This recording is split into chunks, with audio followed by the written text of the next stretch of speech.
यात्रा करण्यासाठी निघाला। यात्रा करण्यासाठी तो बाप निघाला आणि त्या बापाने ठरवलं, त्या बापाला एक साधूचं दर्शन झालं। साधूंनी विचारलं, तुम्ही यात्रा करण्यासाठी चालला आहात ना, तुमची जी मुलगी आहे ती माझ्याजवळ ठेवा। त्यावेळी त्या बापाने सांगितलं, मुलगा असता तर नक्कीच मी तुमच्याजवळ ठेवला असता, पण आज कलियुगाचं थैमान सुरू झालं आहे। आज 3-3 वर्षाच्या बालकावरती अत्याचार सुरू झालेले आहेत। कोपर्डी सारखे प्रकरण या भारत देशामध्ये होत आहेत। माझ्या मुलीला मी तुमच्याजवळ ठेवू शकत नाही, कारण मुलीचा अधिक प्रेम बापावरती असतं आईपेक्षा।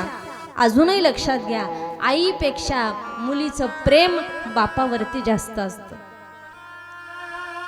ती मुलगी त्या ठिकाणी मुलीला घेऊन, बाप खांद्यावरती मुलीला घेऊन 4ही धाम पूर्ण केले आणि तो बाप घरी आला।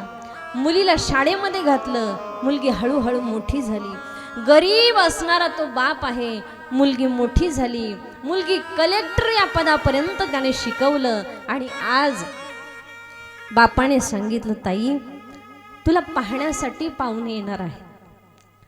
त्यावेळेला कलेक्टर झालेली मुलगी बापाला सांगते, बाबा मला नाही करायचं लग्न, कारण बाबा हा इतिहास कोणी काढला, कारण बापाच्या काळजाचा तुकडा असणारी मुलगी आहे। बाबा मला नाही जायचं, मला नाही लग्न करायचं। त्यावेळेला बापाने सांगितलं, बाळा हा नियम पाठीमागूनच चालत आलेला आहे, कारण मुलगी हे परक्याचं धन आहे।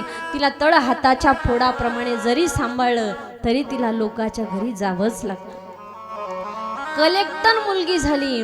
बापाने सुंदर असा मुलगा पाहिला आणि सुंदर मुलीचा विवाह त्या ठिकाणी करण्यात आला। गावामध्ये चर्चा पसरली, आज तिचा विवाह आहे। सगळ्या माता मौल्या तिला वाटा लावण्यासाठी निघाल्या।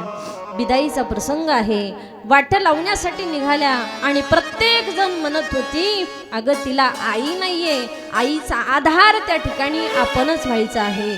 प्रत्येक जण रडत होता। मुलगी वाट लावताना प्रत्येक जण रडतो, पण जो बाप असणारा आहे तो हळदीपासूनच उपवासी असतो। का तर माझ्या काळजाचा तुकडा त्या ठिकाणी आज परक्याच्या हातामध्ये द्यायचा आहे। सासुरासी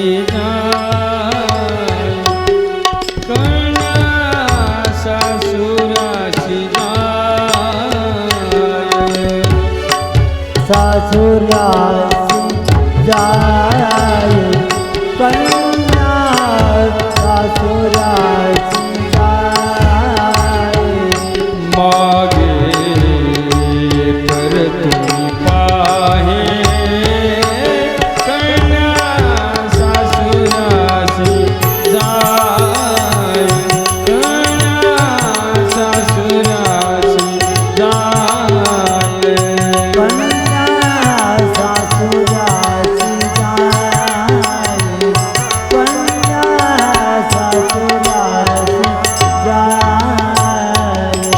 तसे झाले माझ्या जीवा तसे झाले माझ्या जीवा केव्हा भेटशी केशवा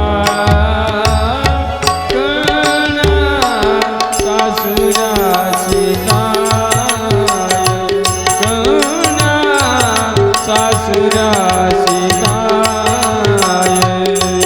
कन्या सासुरासी जाय कन्या सासुरासी जाय सुकलिया माया बाळ हुरू पाहे सुकलिया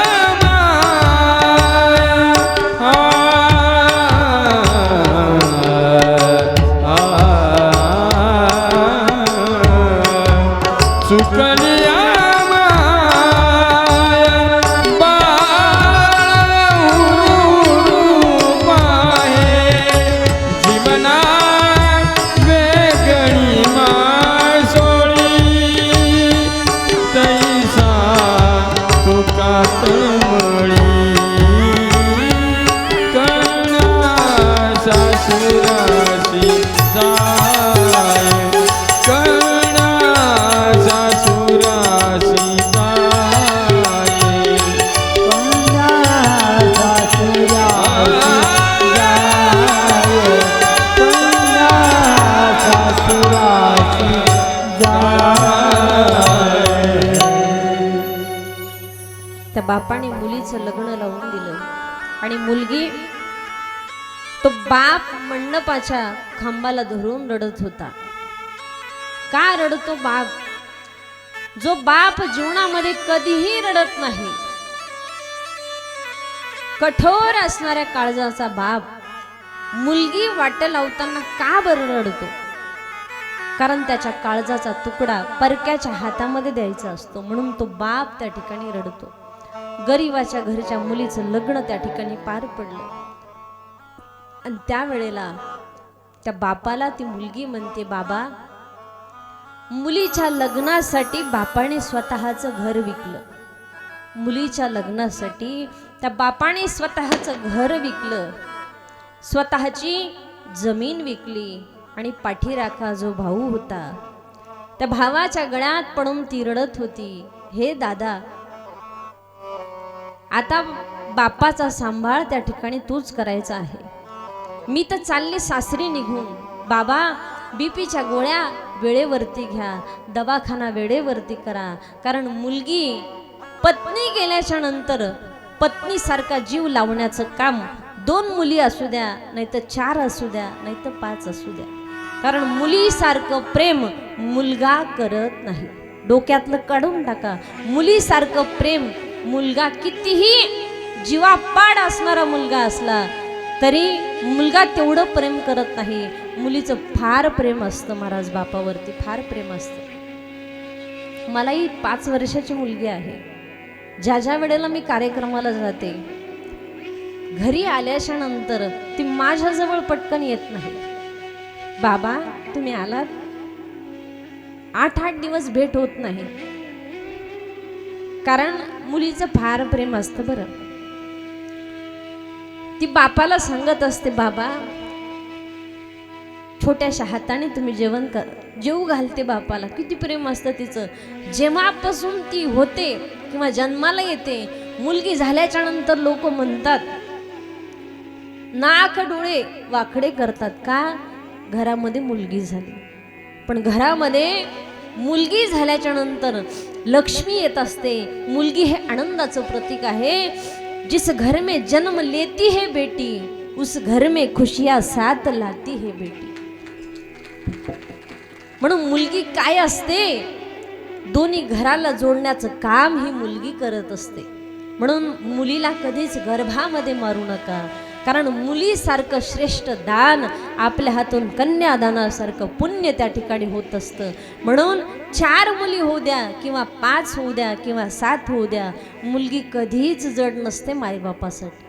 म्हणून जोपर्यंत मायबाप जिवंत आहेत तोपर्यंत त्या ठिकाणी माहेरातला आनंद त्या ठिकाणी जिवंत आहे.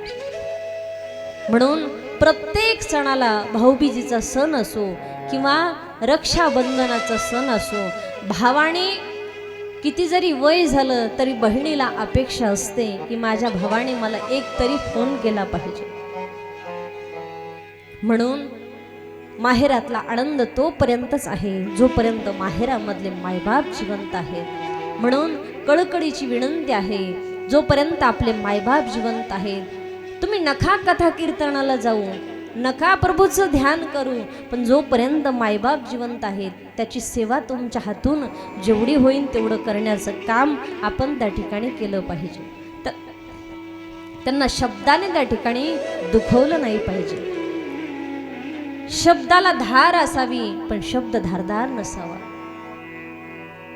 म्हणून जीवनामधले मायबाप त्या ठिकाणी त्यांची सेवा करा.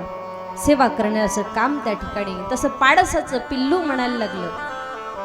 ती पाडसाची पिल्लं म्हणतायत, आमच्या माय बापाला मारण्याच्या अगोदर आम्हाला मारा, आम्हाला तुम्ही मारा. त्यावेळेला तो शिकारी दादा म्हणायला लागला, हे व्याध्या, तू खूप छान सेवा केलीस, 4 प्रहरी तुझी त्या ठिकाणी पूजा घडली, हरिण त्या ठिकाणी व्याध्याने हरणाला मारलं नाही, आणि 4थ्या प्रहरी सत्ययुग त्रेतायुग त्या ठिकाणी चालू झालं, आणि त्या त्रेतायुग सत्ययुगामध्ये त्या व्याध्याने भगवान शंकराची कळत न कळत शिवरात्रीच्या दिवशी सेवा त्याच्या हातून झाली.